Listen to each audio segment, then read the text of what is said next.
পশ্চিম Asia নামটা শুনলেই আমাদের চোখে ভেসে ওঠে অনন্ত বালির সমুদ্র আর উট এবং গরম।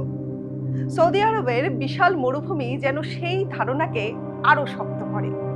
কিন্তু একটু উত্তরের দিকে তাকালে ছবিটা একেবারেই পাল্টে যায়।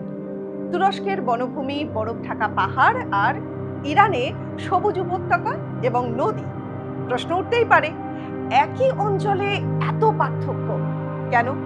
তাহলে প্রথমেই বলতে হয় পৃথিবীর গুরুত্বপূর্ণ জলবায়ু অঞ্চল, সাবট্রপিক্যাল হাই প্রেশার বেল্ট বা উপক্রান্তীয় উচ্চচাপ বলয়ের কথা। পশ্চিম এশিয়ার অনেক দেশই বিষুবরেখার উত্তর দিকে 20 থেকে 30 ডিগ্রি অক্ষাংশে অবস্থিত।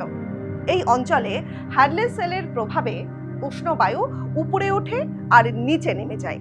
এই নেমে যাওয়া বায়ু শুষ্ক এবং উষ্ণ হয়, ফলে মেঘ তৈরি হতে পারে না। মেঘ না থাকলে বৃষ্টিও হয় না। কয়েক বছর ধরে এই প্রক্রিয়া আরবিয়ান উপদ্বীপকে পরিণত করেছে বিশাল মরুভূমিতে। কিন্তু স্বাভাবিকভাবেই প্রকৃতি কখনোই লিনিয়ার নয়। ইরানে ঢুকতেই দৃশ্য পাল্টাতে শুরু করে। জাগ্রোস এবং আলব্রোস পর্বতমালা যেন প্রাকৃতিক দেওয়াল তৈরি করেছে। সমুদ্র থেকে আসা আর্দ্র বায়ু এই পাহাড়ে ধাক্কা খেয়ে উপরে উঠতে বাধ্য হয়। এবার উপরে উঠলে বায়ু ঠান্ডা হয় এবং বৃষ্টি বা তুষার হিসাবে জল হয়ে ঝরে পড়ে। ফলে উপত্যকাতে তৈরি হয় উর্বর জমি, নদী, মেলে কৃষিকাজের সুযোগও। ঠিক একইভাবে তুরস্কের ভৌগোলিক বৈচিত্র্য বড় ভূমিকা নেয়।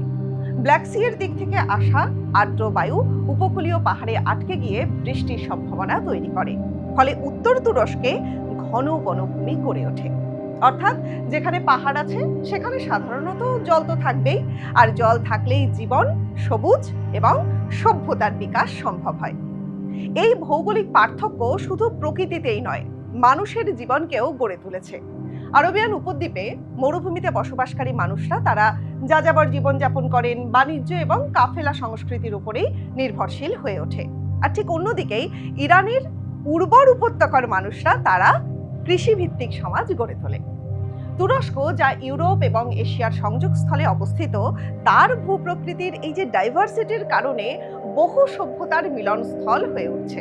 তাই পশ্চিম এশিয়াকে শুধুমাত্র মরুভূমি ভেবে ভুল করবেন না।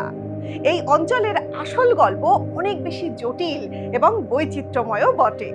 কোথাও বালি, কোথাও বন, কোথাও পাহাড়, আর সবকিছু মিলিয়ে এক বিস্ময়কর ভূগোল।